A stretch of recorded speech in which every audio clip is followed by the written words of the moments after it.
Bonjour à tous, c'est Adrien et aujourd'hui je vous fais une courte vidéo qui va être encore une fois consacrée à la réparation des chargeurs pour MacBook Apple, ce qu'on appelle officiellement les MagSafe. En tout, il existe 6 différents types de MagSafe, mais aujourd'hui on va se consacrer à un seul de ces types qui va être le MagSafe 2. Vous voyez ici au niveau du connecteur, on a ce qu'on appelle le MagSafe 2 et qui est en 85 watts. MagSafe 2 85 watts qui est utile pour les MacBook à écran Retina, les MacBook 15 et 17 pouces. Donc voilà, donc si vous avez un MacBook 15 et 17 pouces, normalement on vous a fourni un chargeur de ce type avec. Pourquoi on va faire une vidéo spécifique sur ce chargeur? Parce qu'en fait il va rencontrer un problème qui lui est propre, que je ne rencontre pas très souvent sur les autres types de chargeurs, mais sur celui-ci je rencontre ce problème extrêmement souvent. C'est qu'en fait vous avez ce chargeur qui ne marche plus, mais ça ne va pas être un problème de câble. D'habitude c'est le câble qui rompt à ce niveau-là. À force d'aller et venir, au bout d'un moment ici ça casse, et quand ça casse, le chargeur ne marche plus. Mais ici on peut voir que le câble est en excellent état. Le câble à ce niveau là, vous voyez qu'il est tout droit, très bien. Donc le problème ne vient pas du câble, le problème en fait il vient du bloc. Vous avez un bloc ici, et dans ce bloc vous avez un transformateur. Le problème avec ce type de chargeur, c'est que le transformateur a tendance à griller. Il casse, il y a un ou des composants dedans qui cassent, et donc le chargeur ne marche plus. Ce que je pourrais faire avec ce bloc, c'est que je pourrais tout simplement l'ouvrir, chercher les composants qui ne fonctionnent plus, et les remplacer. J'ai parfaitement le matériel pour ça, et vous voyez derrière moi il y a un microscope, et ici il y a tout ce qu'il faut pour faire des soudures, et changer ces composants.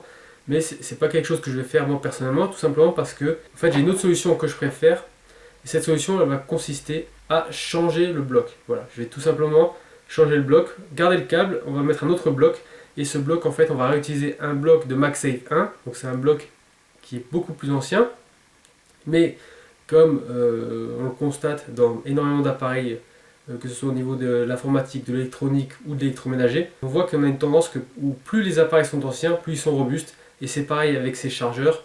Personnellement, je préfère les anciens chargeurs MagSafe que je trouve beaucoup plus solides, beaucoup plus robustes. Donc voilà, donc je prends un MagSafe 1, je le soude là-dessus, sur le câble du MagSafe 2, et puis ce chargeur il va repartir, et il sera encore une fois plus solide que quand on me l'a confié, que quand je l'ai reçu. Donc comme je vous l'ai dit, le matériel, plus il est ancien, plus il est robuste, on a une tendance générale là-dessus. Et cette tendance, je vais également vous l'illustrer avec un autre appareil que j'utilise, on va dire quasiment quotidiennement, qui est un de mes appareils les plus utiles dans ma profession, dans mon activité. C'est celui-ci. Donc voilà, c'est un décapeur thermique de chez Peugeot. Voilà. Donc je l'utilise extrêmement souvent. C'est un décapeur thermique que j'ai trouvé dans une brocante. Je l'ai payé 3 €. Et en fait, ce décapeur thermique, il a plus de 30 ans. Voilà, et il fonctionne extrêmement bien. Comment je sais qu'il a plus de 30 ans? Tout simplement parce qu'il est écrit dessus Made in West Germany.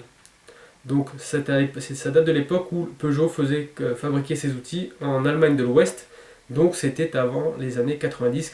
Et il fait toujours parfaitement le travail. Voilà, donc c'est pas une question de prix pour les appareils, c'est une question est-ce que ça fait le travail ou est-ce que ça le fait pas. Celui-là, il fait le travail. J'ai beau l'avoir payé 3 € et il a beau avoir plus de 30 ans, c'est un des appareils que j'utilise le plus dans mon activité. Voilà, donc un très bon appareil.